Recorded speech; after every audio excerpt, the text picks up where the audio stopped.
আল্লাহ পাক বলছেন, ইয়া আইয়ুহাল্লাযীনা আমানু ইন তাত্তাকুল্লাহা ইয়াজআল লাকুম ফুরকানাও ওয়া ইউকাফির আনকুম সাইয়্যাতিকুম ওয়া ইয়াগফির লাকুম ওয়াল্লাহু যুল ফাদলিল আযীম।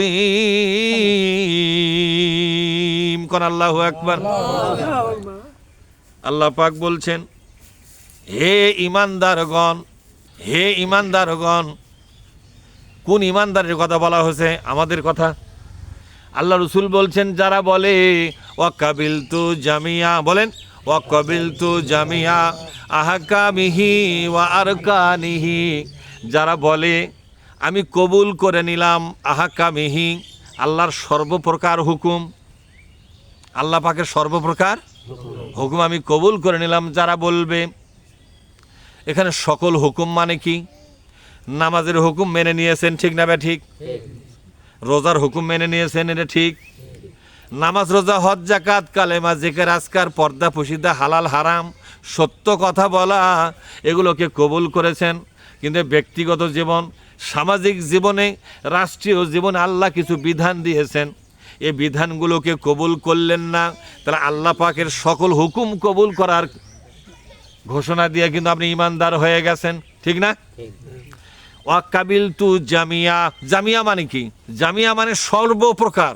জামিয়া মানে কি? তাহলে এখানে ঈমান আনার শর্ত কি বলেন তো? ঈমান আনার শর্ত হলো আল্লাহ পাকের সর্বপ্রকার হুকুমকে কবুল করা। আল্লাহ পাকের সর্বপ্রকার হুকুমকে, তার আরবি কি বলেছেন আপনি? ওয়াকাবিলতু, বলেন ওয়াকাবিলতু জামিয়া। জামিয়া মানে সর্বপ্রকার, আহকামিহি হুকুম সমূহ, ও আরকানিহি শর্ত সমূহ, আমি হুকুমও কবুল করলাম, শর্তও কবুল করলাম। এখন আল্লাহ পাক বলছেন হাজার হাজার শর্ত আছে কোরআন শরীফের মধ্যে, একটা শর্তের কথা আমি জানাবো আল্লাহর পক্ষ থেকে। জানাবো? ঈমান আনার জন্য একটা শর্ত দিয়েছে কে? ঈমান আনার কিন্তু একটা শর্ত আছে, আছে না নাই? আল্লাহ পাক বলছেন, ফামাইয়াকফুর বিত্তাগুত ওয়া ইউমিন বিল্লাহি ফাকাদ ইসতামসাকা বিল উরওয়াতিল বুসকা লা ফিসামা লাহা ওয়াল্লাহু সামিউন আলীম। কোন আল্লাহু আকবার। একটু জোরে বলেন তো আল্লাহু আকবার। আল্লাহ পাক বলছেন, যারা ঈমান আনতে চায়, ঈমান আনার শর্ত পূরণ করে ঈমান আনো। ঈমান আনার শর্ত কি?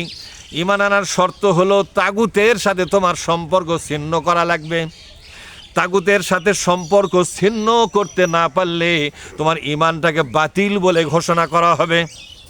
নাউজুবিল্লাহ বলবেন না? তাহলে তাগুতের সাথে সম্পর্ক ছিন্ন যদি আপনি না করেন, আপনার ঈমান আনা কি আল্লাহ গ্রহণ করবে? আল্লাহ বলছেন, আগে তাগুতের সাথে তোমার সম্পর্ক ছিন্ন করে দাও, তারপরে তুমি ঈমান আনো।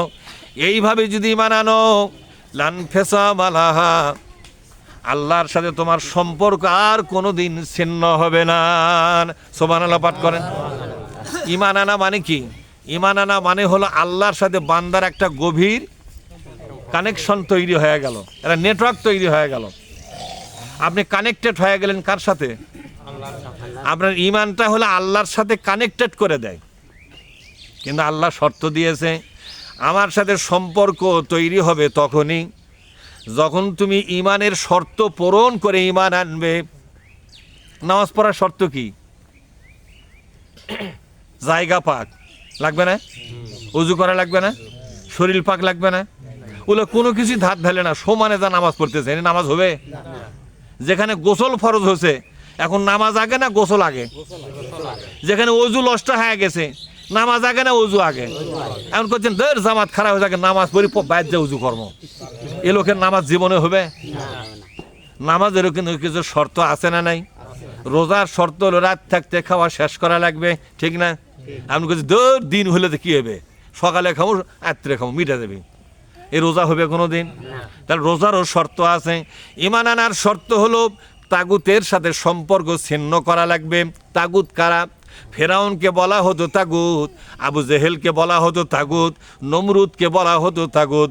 যুগে যুগে যে সমস্ত নেতারা, রাজনীতির নেতারা ইসলামে আন্দোলনকে বাধা দিয়েছে তাদেরকেই বলা হয়েছে তাগুত। কি বলা হয়েছে জোরে কোন? বাংলাদেশে কোনো একজন আদমের সন্তান, কার সন্তান? কোন একটা আদমের সন্তান যদি আল্লাহর কোরআনের আন্দোলনকে সমালোচনা করে, কি করে জোরে কোন?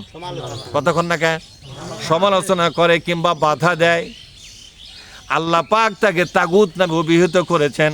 লোকটা যদি নেতা হয় তাহলে নেতা তাগুত, আর যদি কর্মী হয় তাহলে কর্মী তাগুত, আর যদি সমর্থক হয় তাহলে সমর্থক তাগুত, এ তাগুত, এরা তাগুত। এরকম তাগুত কি বাংলাদেশে আছে না নাই? আমাদের আদমদিঘি উপজেলাতে আছে, ওটা ভিন্ন উপজেলা, ওটা করলে অসুবিধা নাই। ওটা কোন দুপসাছে নাই তো, ইরাত করে তো গাওয়াত পড়তেছে, বোঝেন না আপনারা? কোরআনের আন্দোলনকে যারা বাধা দিবে, এ কোরআন প্রতিষ্ঠার আন্দোলনকে যারা বাধা দিবে, এদেরকে বলা হয়েছে তাগুত।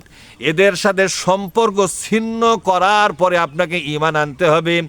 এরপরে আপনাকে বলতে হবে লা ইলাহা ইল্লাল্লাহু মুহাম্মাদুর রাসূলুল্লাহ সাল্লাল্লাহু আলাইহি ওয়াসাল্লাম।